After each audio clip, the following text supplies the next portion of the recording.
सास को हुआ अपनी भूल का एहसास। सविता जी एक आम मध्यम वर्गीय परिवार की मुखिया थीं। वे अपने बेटे राहुल और बहू प्रीति के साथ रहती थीं। एक बेटी निशा थी जो कि शादी के बाद कनाडा में बस गई थी। सविता जी के पति की मृत्यु बहुत पहले ही हो चुकी थी। राहुल और प्रीति की शादी को 5 साल हो गए थे, लेकिन अब तक उनकी कोई संतान नहीं थी। सविता जी की बहू प्रीति भी जॉब करती थी, जो कि सविता जी को बिल्कुल भी नहीं सुहाता था। वे जल्द से जल्द दादी बनना चाहती थीं, लेकिन प्रीति और राहुल यह अच्छी तरह से जानते थे कि अभी प्रीति का जॉब करना कितना ज़रूरी था। सविता जी अपने बेटे राहुल से इस बारे में बात करती तो राहुल किसी न किसी बहाने से बात को टाल देता था। इसलिए वो प्रीति को ही परेशान करने के बहाने ढूंढती रहती ताकि वह अपनी जॉब छोड़ दे। और अभी कोरोना काल में तो मानो उनके मन की मुराद ही पूरी हो गई थी। हालांकि वे दिल की बुरी नहीं थी, लेकिन पोते की चाह में वो ना चाहते हुए भी ऐसा कर जाती थी।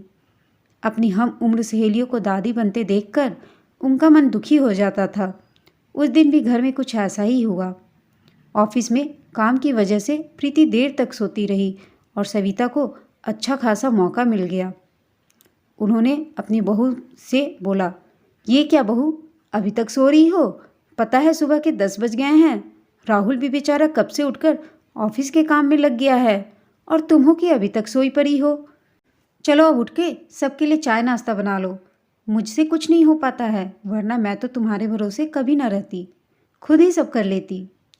प्रीति बोली, सॉरी माँ जी, वह देर रात तक काम चलता रहा, इसलिए सुबह सुबह ही सो पाई थी, इसीलिए समय का पता ही नहीं चला। आप चलिए, मैं अभी जल्दी से आती हूँ।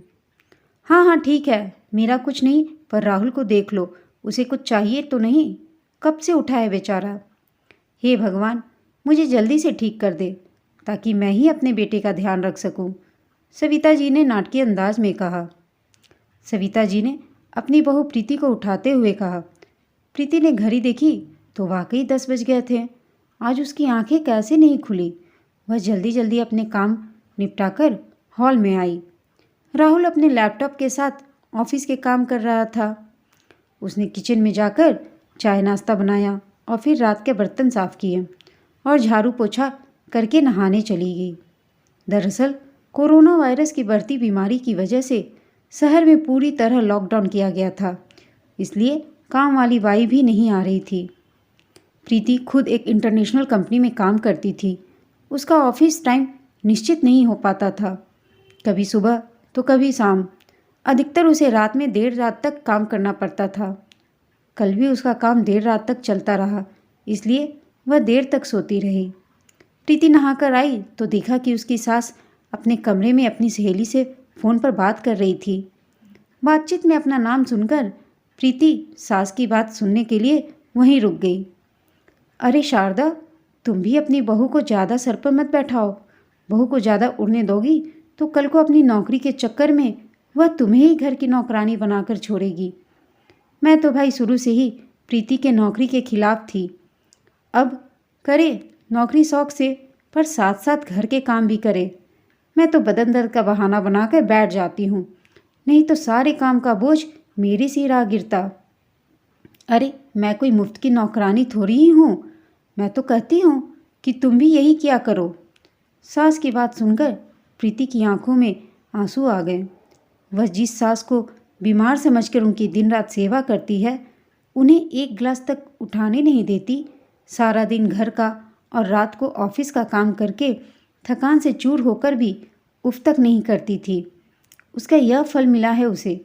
माना वो मेरी नौकरी के खिलाफ है, मगर यदि घर की किस्त नहीं होती तो वह भी कभी नहीं नौकरी नहीं करती। राहुल का बोझ कम करने के लिए ही तो वह नौकरी कर रही थी। खैर, अभी के मुश्किल समय में वह सास से किसी भी बात पर बहस नहीं करना चाहती थी जिससे घर का माहौल खराब हो, इसलिए वह उनकी बात को नज़रअंदाज करके वहाँ से चली गई। लेकिन उसकी नज़रों में सविता जी की इज्जत ज़रूर कम हो गई थी। दूसरे दिन सुबह सुबह सविता जी की बेटी निशा का कनाडा से फ़ोन आ गया। निशा की सास उसके पास कनाडा आई हुई थी। आदत के अनुसार सविता जी ने जैसे ही निशा की सास को बोला कि बुराई करनी चाहिए, वैसे ही निशा ने उन्हें डपट दिया। माँ, आप बिल्कुल भी माँ जी के बारे में अनाप शनाप नहीं बोलोगी। पता है आपके चक्कर में आकर मैंने उनके साथ कितना बुरा व्यवहार किया था, लेकिन आज मुझे उनकी कीमत पता चल गई है। तुम तो उनके यहाँ पर आने के कितने खिलाफ थी, मगर आज वे यहाँ नहीं होती न माँ, तो न जाने हमारा क्या हाल होता। तुम्हें तो पता ही है कि मेरा नौकरी करना कितना ज़रूरी है। कोरोना ने यहाँ भी ऐसा ही कह ढाया है कि घर से भी सब करना पड़ रहा है।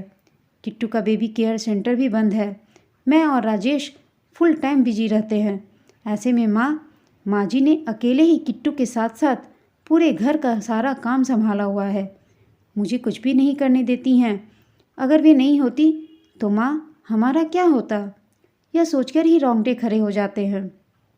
सच में माँ, वो कोई साधारण महिला नहीं है, बल्कि मेरे लिए तो वो देवी के समान है।